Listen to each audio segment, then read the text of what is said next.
In this video, we're going to be talking about how to simply go ahead and fix Regions app not working, and I'm going to go ahead and teach you a couple of troubleshooting steps. So first things first, I want you to go ahead and check for system outages. Sometimes the issue is on the bank's end due to system maintenance or technical problems. You can check the Down Detector website for current reports. Then second, you want to simply go ahead and try restarting your device. A simple restart can often fix temporary software glitches.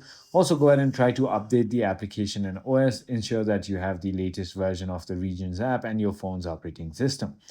Then you can simply go ahead and verify your internet connection. So ensure you have a stable Wi-Fi or cellular connection. Try switching between them to see if one works better. And also go ahead and disable your VPNs. The last and final thing you can do is going to be simply reinstalling the application. I hope this video clarified everything for you. If it did, hit that like button and I'll see you on the next one.